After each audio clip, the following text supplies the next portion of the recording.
Kenapa Iran selalu jadi musuh? Kenapa sikap negara Muslim lainnya seperti abu-abu? Ini ada perbedaan. Ketika semua negara Muslim pro Palestina, termasuk Iran, tapi hanya Iran yang anti Zionis. Artinya Iran menyatakan permusuhan sejak 1979, sejak ada perubahan rezim, revolusi Islam Iran. Mereka menyatakan anti Zionis, mereka pro Palestina plus anti Zionis. Artinya mereka menyatakan bermusuhan dengan Israel, otomatis bermusuhan dengan Amerika. Makanya kenapa negara Muslim lainnya yang hanya pro Palestina tidak bermusuhan dengan Israel. Ya akhirnya kita tahu ada normalisasi perjanjian Ibrahim. Jadi karena mereka tidak bermusuhan secara rezim, ya, tidak menyatakan permusuhan dengan Israel. Jadi Israel bukan dianggap sebagai musuh, meski Israel sebagai penjajah Palestina. Nah, terkait dengan, ya karena itulah Iran selalu didiskreditkan, dipropagandakan, termasuk dengan isu nuklir. Padahal setelah kemenangan revolusi Islam Iran pada 1979, pemimpin tertinggi pertama itu Ayatullah Imam Khomeini, yaitu pemimpin revolusi Islam Iran, mengeluarkan fatwa mengharamkan produksi senjata pemusnah massal, baik itu senjata kimia, senjata biologi maupun senjata nuklir. Ada fatwa dari Khomeini, ya? Dan itu belum pernah dicabut sampai pemimpin tertinggi kemarin meninggal Sabtu pekan lalu. Jadi propaganda itu sebenarnya sudah jelas bahwa itu propaganda palsu karena Iran sudah punya fatwa itu dan itu ditaati sampai sekarang. Nah, yang kedua, Iran sudah menunjukkan gestur yang baik. Artinya mau bekerja sama dengan IAEA, Badan Tenaga Atom Internasional, mengizinkan tim inspeksi datang. Untuk datang. Itu udah jelas. Artinya itu kan ada Ali Larijani yang selama ini menjadi keputusan. Itu udah jelas. Nah, itu tidak ditemukan sama sekali bahwa Iran ingin memproduksi senjata nuklir. Ya karena mereka patuh dengan fatwa pemimpin revolusi Imam Khomeini. Dan fatwa itu belum pernah dicabut. Jadi semua tuduhan itu ya tuduhan palsu, seperti ketika Trump menuduh Saddam Hussein membuat bersama Tony Blair bahwa itu sedang membuat senjata pemusnah massal. Tapi akhirnya kan terbukti bahwa tuduhan itu bohong. Nah, semalam itu yang menarik adalah Trump mendiskreditkan Khamenei dengan isu yang sangat sensitif, isu agama. Jadi dia cerita di Fox News, Khamenei dibunuh ketika dia akan sarapan bersama lingkaran dekatnya. Itu kan benar-benar sarapan di bulan Ramadan maksudnya. Nah iya, jadi kan benar-benar tuduhan palsu. Nggak mungkin seorang pemimpin tertinggi Muslim dia makan sarapan di bulan Ramadan. Jadi itu benar-benar Trump mengatakan begitu ya? Trump mengatakan gitu di Fox News. Nah, seperti itu. Nah, kalau dilihat kenapa ini ada perbedaan antara perang tahun lalu 12 hari Juni dengan perang sekarang. Dulu perangnya adalah Iran melawan Israel. Amerika sebagai penutup. Yang ngebom Isfahan dan segala macam terakhir ya? Ya, fasilitas nuklir Isfahan, terus Binatan sama Fordo. Setelah itu Iran dikasih sebagai balasan menyerang Al-Udaid. Nah, tapi sekarang Amerika menyerang dari awal. Nah, sebelumnya kan pejabat Iran sudah memperingatkan kalau Amerika jadi menyerang Iran, otomatis bersama Israel, maka Pangkalan itu akan jadi target sah. Nah, Iran sudah membuktikan itu. Jadi ketika perang tahun lalu, Iran sudah mengingatkan ya. Sudah. Kalau Amerika menyerang, maka Pangkalan di sekitar di kawasan itu akan dihajar oleh Iran. Iya. Okay? Artinya Iran memperingatkan itu agar ya mencegah Amerika tidak menyerang. Selama ini kan kalau kita lihat Amerika, Trump maupun Netanyahu selalu mengklaim Iran adalah ancaman bagi perdamaian dunia, bagi perdamaian di kawasan, stabilitas kawasan. Tapi kita tidak pernah melihat Iran pertama kali melancarkan agresi ke negara lain. Nggak pernah tuh ya? Nggak pernah. Nah, jadi ya dengan adanya pembunuhan, ini sebenarnya juga penghinaan buat Iran ya. 2 kali dalam 2 tahun. Waktu pas perang tahun lalu, hanya dalam hitungan 3 jam 6 komandan senior tewas, termasuk Panglima Angkatan Bersenjata Jenderal Muhammad Bagheri, terus Komandan Garda Revolusi Jenderal Hussein Salami. Nah, yang sekarang pun sama terulang. Panglima Angkatan Bersenjatanya juga tewas, yaitu Abdurrahim Musawi, terus sama Komandan Garda Revolusi, yaitu Muhammad Pakpur. Itu Panglima Angkatan Bersenjata itu Menhannya ya? Lain, Pak. Beda.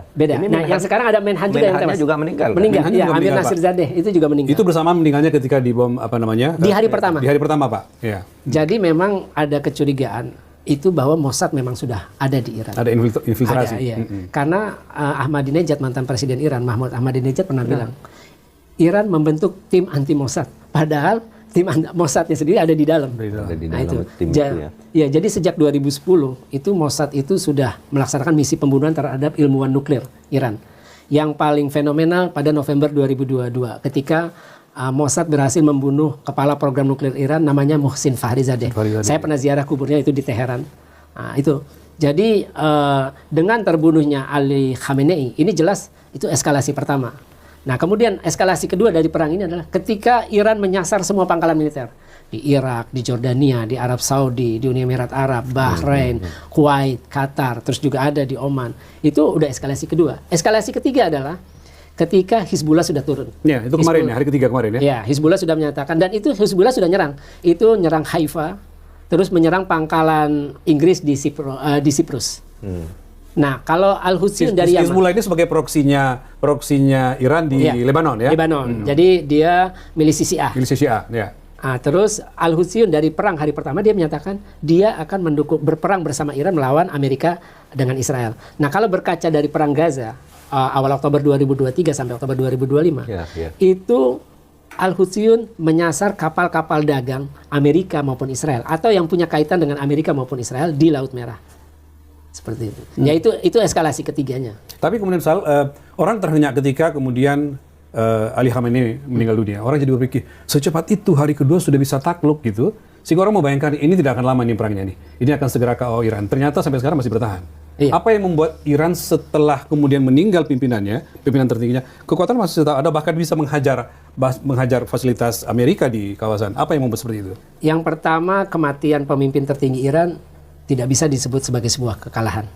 Karena dalam sebuah negara itu sudah punya mekanisme sistem suksesi. Sudah kuat sebagai sebuah sistem pemerintahan. Kalau kita lihat ketika pemimpin Hamas tewas, Yahya Sinwar, terus sebelumnya Ismail Haniyeh. Untuk sebuah organisasi saja sudah punya sistem suksesi yang bagus berjalan. Ya, apalagi Iran sebagai sebuah negara. Jadi nanti itu pemilihan itu akan dilakukan oleh Dewan Ahli, beranggotakan para ayatullah yang dipilih dari semua provinsi, itu jumlahnya anggota 88. Nah, sambil menunggu pemimpin tertinggi yang permanen, yang baru, itu sudah ada presidium yang sekarang memimpin Iran. Itu presiden, di anggotanya adalah Presiden Mas'ud Pezeshkian, terus Ketua Mahkamah Agung Ghulam Hussein Reza Ijai, terus terakhir sama Ayatullah Ali Reza Arafi. Dia ini anggota dari Dewan Ahli. Jadi memang untuk Ayatullah harus dipilih dari Dewan Ahli. Nah, dia yang sementara menjabat pemimpin tertinggi sementara sampai nanti secara permanen terpilih. Apa yang Faisal lihat dari Iran menghajar infrastruktur energi di kawasan? Ya, memang ini saya yakin pasti ada sisi emosional. Karena sebagai reaksi atas meninggalnya. Kan kita tahu di Masjid Jamkaran dikibarkan bendera merah. Jamkaran itu masjid di Qom. Jadi itu menyatakan duka sekaligus kemarahan. Jadi ya wajar. Betul ya? Bendera merah itu betul ya dikibarkan. Iya, benar dikibarkan. Sebagai bentuk kemarahan. Sebagai bentuk rasa duka sekaligus kemarahan.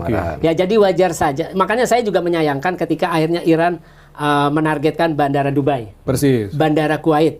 Itu kan sangat disayangkan karena tidak ada kaitannya dengan kepentingan Amerika atau Israel. Apalagi kemarin Ras Tanura. Terus juga sekarang kedutaan Amerika sudah disasar yang semalam itu di Riyadh. Sebelumnya juga kedutaan besar. Potong dulu. Kenapa kalau tidak ada kaitannya dengan kepentingan Amerika seperti Dubai kok menjadi sasaran? Kenapa disasar oleh Iran? Kira-kira kalau dari perspektif pihak Iran, kenapa kok harus Dubai? Kalau saya melihat gini, kan selain bandara itu ada gedung apartemen tinggi itu di Dubai yang disasar. Iran mengklaim disitulah tempat personil Amerika militer tinggal dan juga di situ tempat di mana, di Burj Khalifa atau di di gedung apartemen di Dubai. Ya, itu juga tempat Israel, agen-agen Israel tinggal di sana. Itu klaimnya Iran. Tapi juga ya memang kenapa akhirnya Iran menyerang bandara Dubai?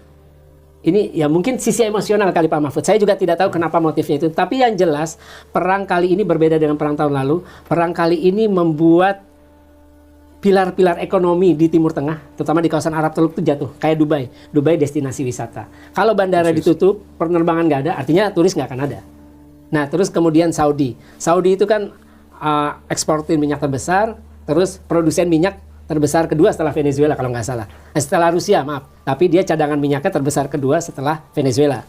Nah, kalau kilang-kilang itu jadi target, otomatis pasokan minyak bukan hanya untuk untuk Eropa, termasuk untuk Amerika dan juga untuk negara lain termasuk Indonesia, pasti akan terganggu.